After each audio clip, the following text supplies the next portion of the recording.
It's about things that excite and inspire people. Reasons to get up in the morning, not just to solve problems, but it has to be for something big that will happen in the future. First of all, I would tell you that sometimes I feel a lot of fear. It's not that I never get scared, I feel it and quite strongly, but there are moments when there's something that's important enough, something you truly believe in, to do it despite the fear. There's always the possibility of failure. It's important that you really enjoy what you're doing. Life is too short. Furthermore, if you enjoy what you're doing, if you think about it even when you're not working, it's something that engages your mind. If you don't like something, I believe it will be very difficult to make it work when you're building something new. There will be mistakes. It's important to recognize them, admit them, and take corrective measures. The success of a company depends much more on how quickly you correct errors than whether they are made or not. If you see the difference between a successful new company and one that is not, both made mistakes, but the successful one acknowledged and corrected them very quickly, while the one that failed tried to deny that they had made mistakes most of the time. In any job, you have to do your tasks. I believe that to be successful in anything, you have to do both the difficult and enjoyable things. You have to do the boring things and the ones that are not. If you don't do your tasks, bad things will happen, and if you don't do the things you don't like, then the company will be in trouble. Specifically, it's more fun to cook than to wash dishes, but you have to wash the dishes, you have to do both. Yes, you have to do both.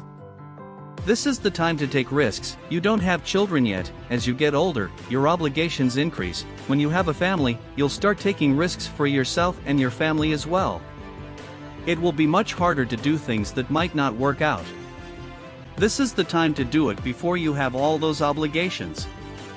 I encourage you to take risks now, to do something bold. You won't regret it.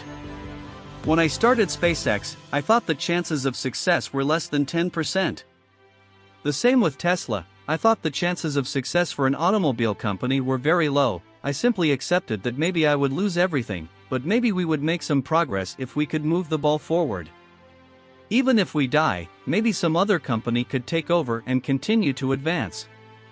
First of all, you would have to think about how I can give advice that is as useful as possible, and I'm not sure I've thought enough about this to give you the best possible answer, but I think it's about being focused on something that I'm sure will not have high value for someone else and being really strict when you make this assessment. A natural human tendency is to have illusions about something. For entrepreneurs, a challenge is to ask yourself, well, what's the difference between truly believing in your ideals and holding on to them versus pursuing an unrealistic dream that has no foundation? That's something really hard to distinguish between these two things. You have to be very rigorous in your self-analysis, be very tenacious, and then work hard.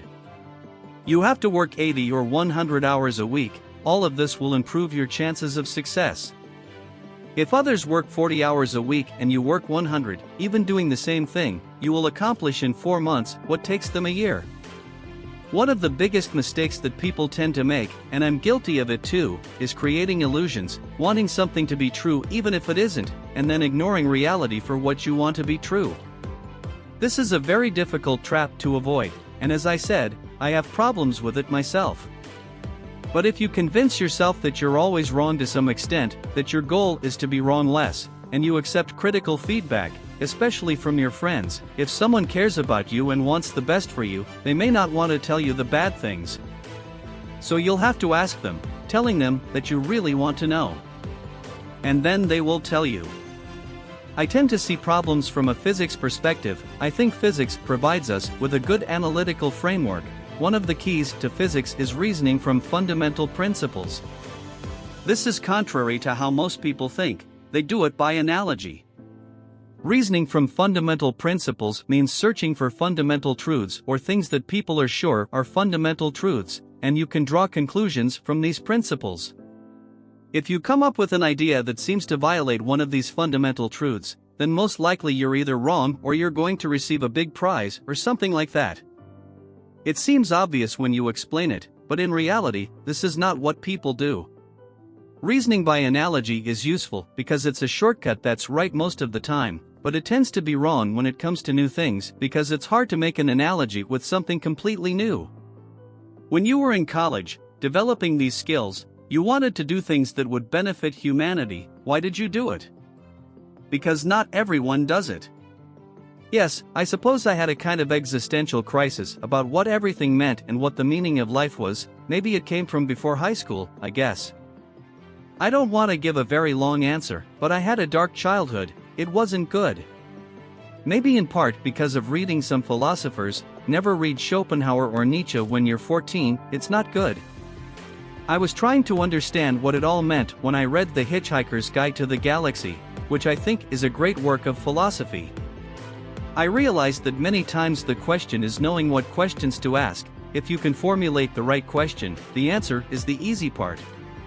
The things that expand the scope and scale of human consciousness and allow us to ask better questions and achieve greater enlightenment, those are good things. That's what we can do more easily to achieve that result. Subscribe for more videos, thank you.